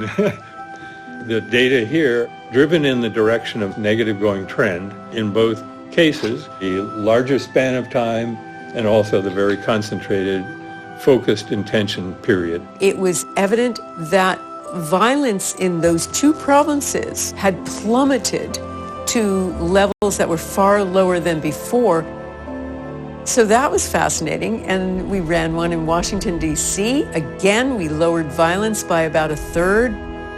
That was just really confirmed again in September, October 2017, sending intention to lower violence in an area of St. Louis, the most violent street in America. In this case, we have a little bit of a positive trend, but then it takes on the very characteristic negative trend that we've seen for these kinds of experiments.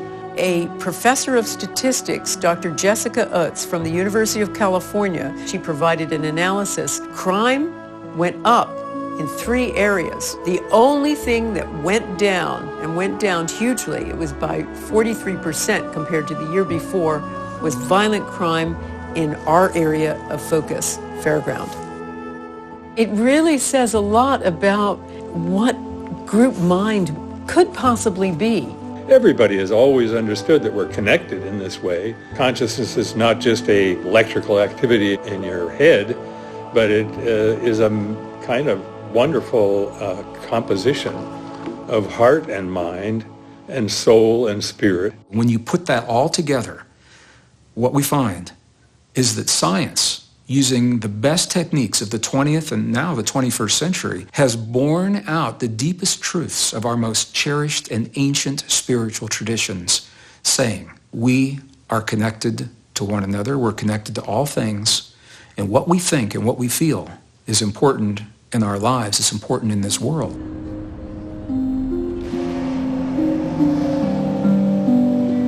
During the last years, in the late 1980s, the Cold War When the two superpowers at that time, the former Soviet Union and the United States of America, they came this close to doing the unthinkable and to unleashing nuclear weapons upon this world and civilian populations in a way that we've never seen. And I found myself working in the industry hoping that that would never happen. By day and by night, I found myself researching the ancient texts of our past, the Hebrew traditions, the Egyptian traditions, the Andean traditions, the Sumerian traditions, all of the ancient wisdom, because I believe that those who have come before us left us the key to prevent the war that so many people believed we will still have.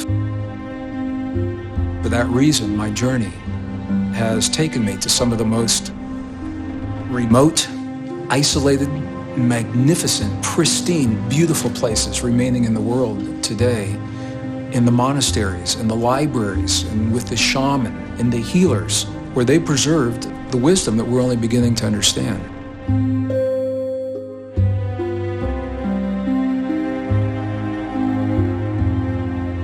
One evening, I climbed to the top of Mount Sinai, and I was alone, and as the last rays of the sun set behind the desert, the beauty overwhelmed me. And this feeling welled up inside of me. I asked myself a question, and it was about my life and my role in the world. If I left this world in this moment, if I died now, and I looked back on my life and knew I could never come back, would I feel complete with this lifetime? And before the question was even finished, this feeling inside of me was screaming, no, I would not feel complete. That something I had yet to accomplish. And that day became the reference point by which I gauge every choice, every decision, every relationship, every job, every career, everything I've done from that moment, because a lot of beautiful opportunities cross my path. They're all beautiful, but which one will help me get closer to my yes?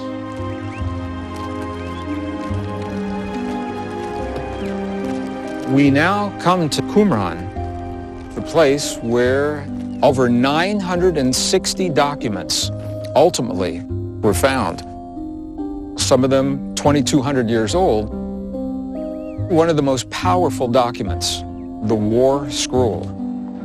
It says that from the time the first humans have walked this earth, there have been beings who are what are called the Watchers. The Watchers are the ones that record with objectivity, the sons of lightness and the sons of darkness. In the end, one last great conflict between darkness and light. And the texts give us a choice. Will we perpetuate this cycle of darkness, suffering, and war? Or will we wake up and choose a new cycle, a cycle of peace and cooperation? They always give us a choice. Will we choose peace?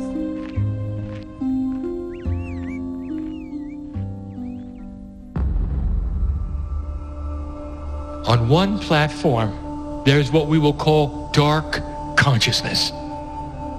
On one other platform, light consciousness.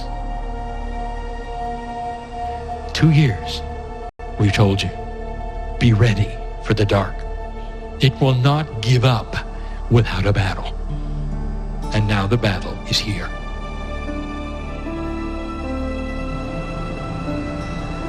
It's all over the news.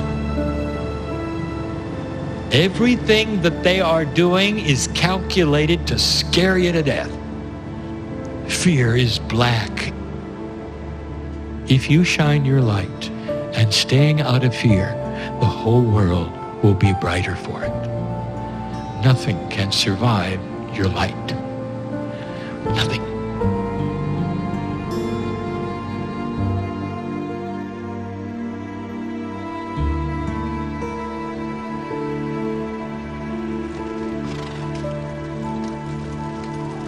The evening is here. Not too far away is the Dead Sea. The breeze blows, the chill of the air is coming. We sit in a profound place, an ancient place. For me to give this the final message of the Israeli series. Have you ever wondered, Jew, what is the anti-Semitism about? What would create this? The conquerors would turn their eyes upon you and wipe you out, destroy the temples, or try genocide. Listen, Israeli. This is your field.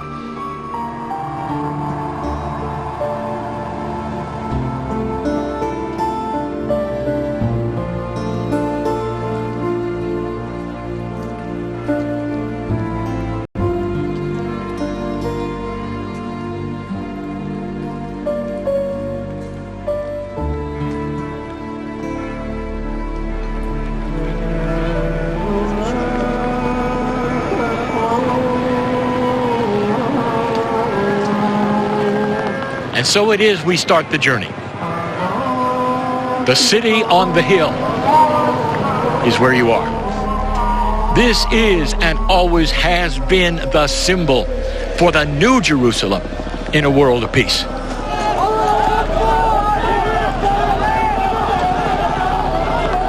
I got 3 different cells, and they're 3 individuals. One individual's Muslim, another individual's Jewish, another individual is Christian. Where's the difference come from? The difference is programming. Why is it important? The source is the same.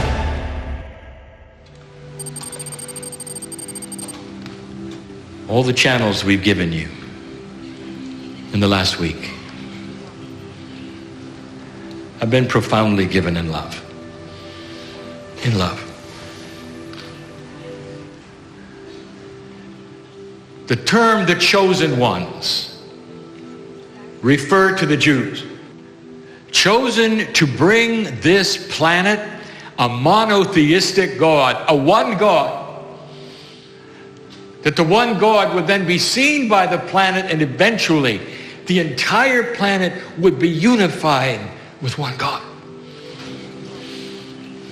But you're not done. And the next part is as hard as the first, because it is planetary as well. Dear ones, listen clearly. You are chosen to bring peace here. When will they say, and it's going to be so difficult? It's not just us, you know, it's them. The situation is more than difficult, it's untenable. There is no solution that you can see. But there is. And you do it with consciousness. That's what you're chosen for. The hardest thing the planet will ever see. Peace in the region.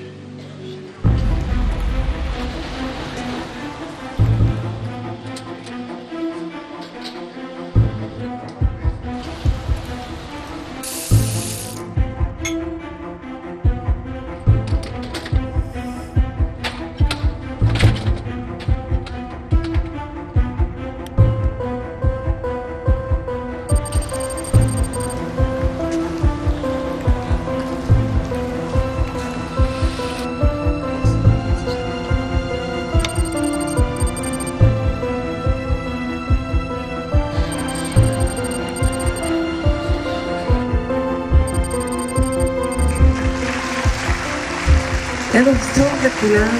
ישראל חבר זמיר. עשרות אלפי אנשים עומדים להצטרף לנו ממש בעוד 10 דקות.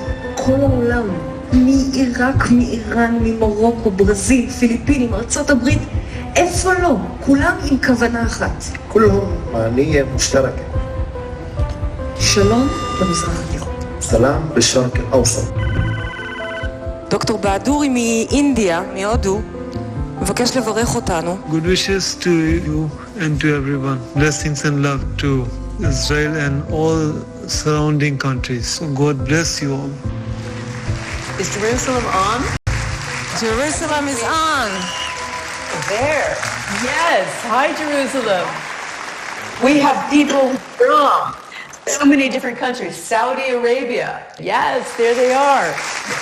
We've got the UAE. We've got Abu Dhabi. Let's see you. And we've got Tunisia from Saffras. We've got Bahrain. We've got Kuwait City. We have Jordan. Amen. Yeah. Oh, the loud ones from Jordan. And we've got Oman, Muscat. So we have people from all over the Middle East coming together, Arabs and Israelis, for a historic event.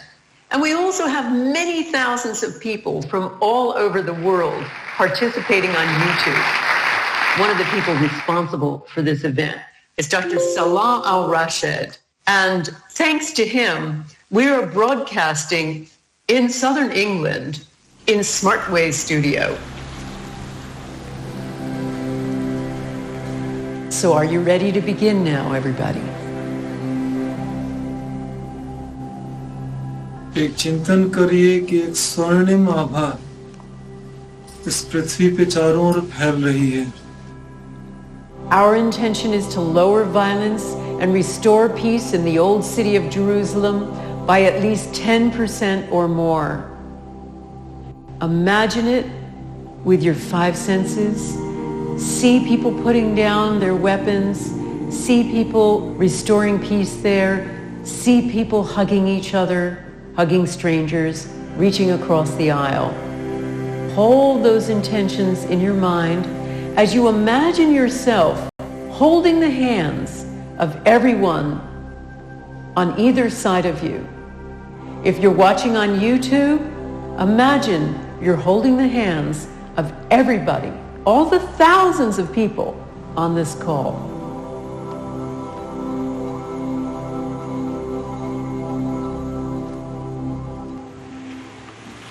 Can you feel the connection?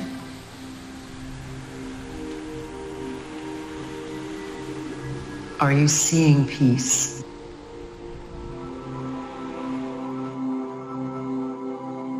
In your own time, open up your eyes and come on back into the room.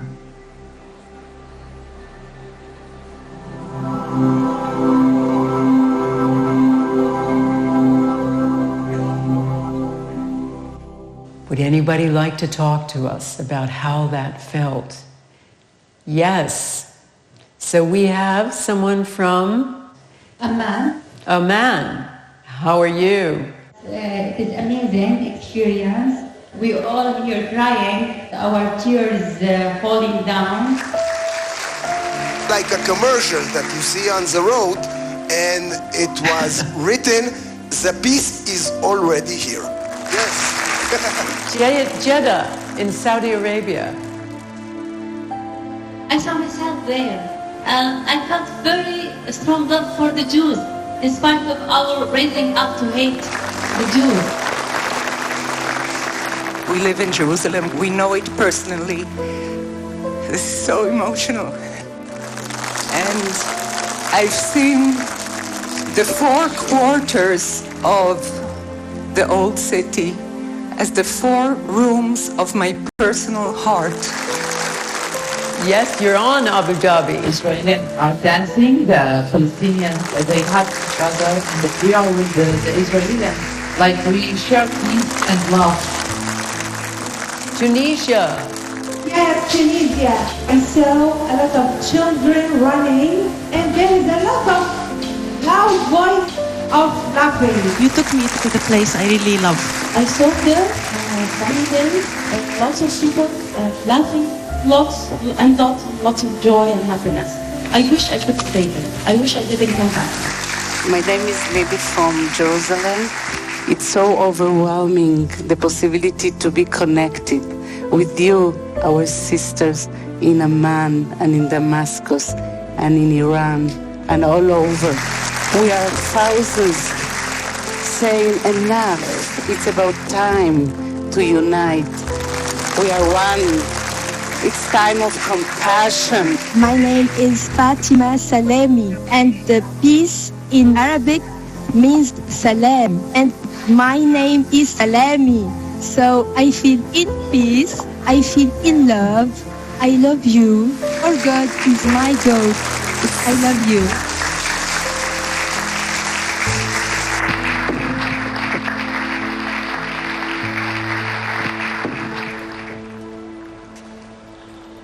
I was unable to come here, so I asked my son to come to Jerusalem and to have this measurement.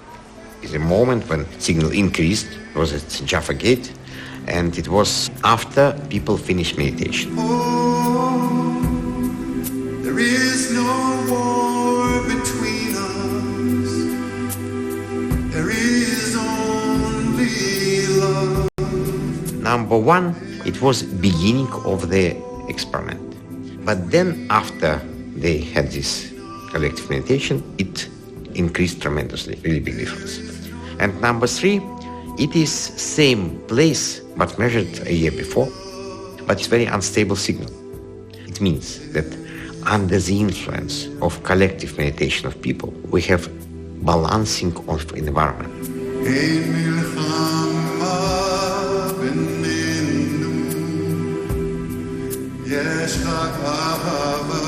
What did the water respond? We had 5 sets of readings. Baseline, the water that just comes out of the tap. You had expansion, a contraction, bigger expansion, shrinking again. Inconsistency. The meditation began. Suddenly up, suddenly down, suddenly shooting up and going down. The water, when the experiment ended, various levels of spikiness. After the meditation was done, everybody shared their heart. Tears came out, deep compassion, deep love. The luminous quality of the water was the brightest, consistent, harmonious, and symmetrical. Woke up in the morning, there's various ups and downs. It went even lower than the baseline. And why? This water received all this love, and all of a sudden, c'est la vie, everybody is gone. I would like to ask you something, to sing the next lines with me. In the honor of that, here in Jerusalem and here in Israel, there is more than one language. So I ask you to help me sing the next lines.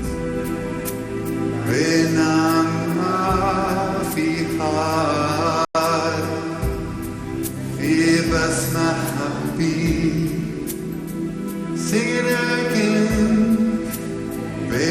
When Dr. Baduri started chanting, instruments Sputnik staying in the same room was able to detect decrease of parameters. When he started silent meditation, it was even much stronger.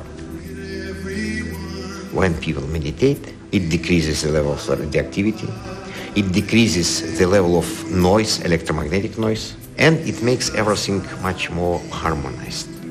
You can sing both, come.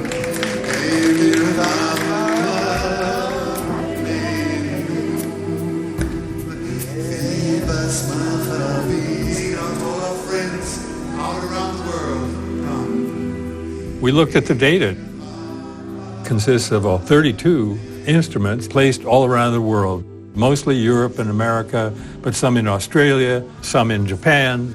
And you can see in this case, very characteristic trend exactly during the event itself. What your work does that's so amazing is Western mind needs proof. When we do the statistics, we gradually gather 500 experiments into one composite database. And when we look at the statistics for that, the departure from what's expected for random number generators is what the physicists call 7 sigma. The chance of that happening is 1 in a trillion. It's basically a way of saying that we're pretty sure there's an effect. The charts and the graphs can show the field is real. It exists. I want to take you the rest of the way. You look into the eyes of the infant for the first time. What do you say? Mom, what could you say? What could you say? I'm going to be with you all your lives. I'm going to protect you. I'm going to love you. There is no measure to this. There's no measure. Emerging from you, life, put on your chest, open its eyes, and there he or she is. Oh. The scientists can't go there with the charts and the graphs and all that they have, but I can, you see. You came for science, you're getting love. And then you find out that love may be a complement of science. That's why I came. Perhaps that's why you came too.